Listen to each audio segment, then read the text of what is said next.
Our top story today, a trilateral meeting between the United States and Ukraine and Turkey has officially concluded at the historic Dolmabahce Palace in Istanbul.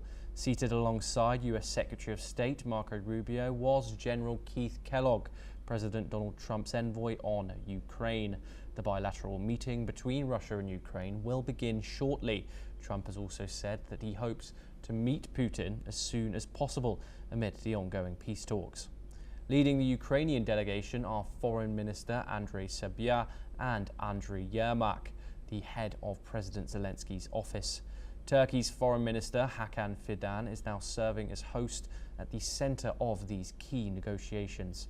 Meanwhile, we're hearing now from US President Donald Trump, who spoke moments ago about the ongoing Russia-Ukraine peace talks.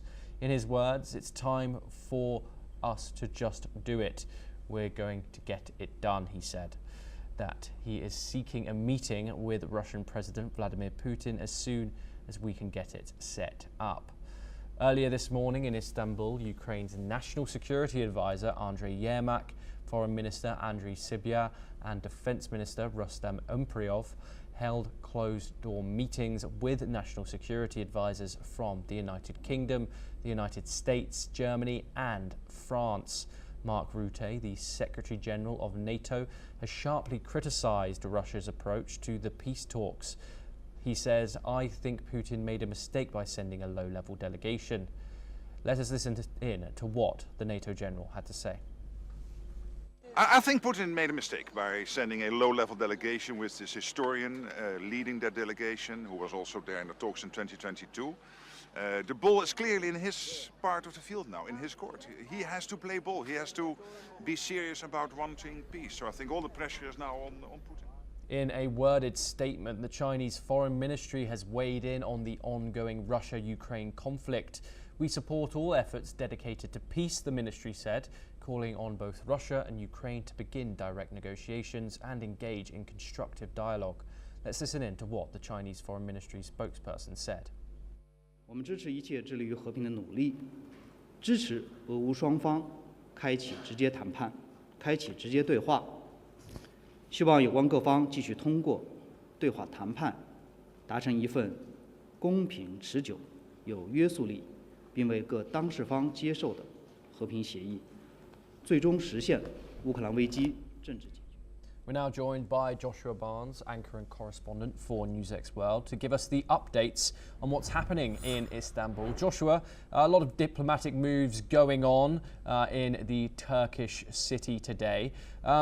Moving on the ground in regards to the way the delegations are moving, what are we expected coming up in the day and what have we seen so far?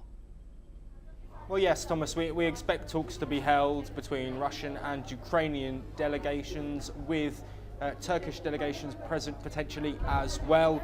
You mentioned already some of the meetings that have taken place this morning. This is a crucial time for diplomacy in the ongoing Russia-Ukraine war. Of course, US involvement, Western alliances involvement as well, including the United Kingdom. I bring you some news. UK Prime Minister Keir Starmer has just spoken. He's currently in Albania with troops sort of training the Ukrainian army. He said that what we've seen from Putin shows that he's not ready for peace. He's calling for pressure as well, as many other European leaders are. To give you some context, of course, these talks that were proposed for the 15th of May were suggested by Russia. Volodymyr Zelensky, leader of Ukraine, president of Ukraine, did not want any direct talks with Russia until a ceasefire for 30 days was agreed, and then looking for a permanent truce and end to the conflict could be agreed with direct discussions. Zelensky went back on what he was saying after pressure from Donald Trump, and of course we're now in this position where neither Zelensky, Putin or Trump will be attending these meetings. Zelensky was ready, but after hearing news of Vladimir Putin not turning up, instead sending what he called a second tier almost delegation, Zelensky decided he would not take part in the talks. But we have to look at the significance of this meeting, the first time in over 3 years that Russia and Ukraine have discussed the ongoing war in over 3 years, the first time of course, was back in Belarus 4 days after Russia launched a full-scale invasion of Ukraine. Talks were then held over the following month, culminating in talks in Istanbul, which was the last time they happened towards the end of March in 2022. The situation is a difficult one. Both sides want different things.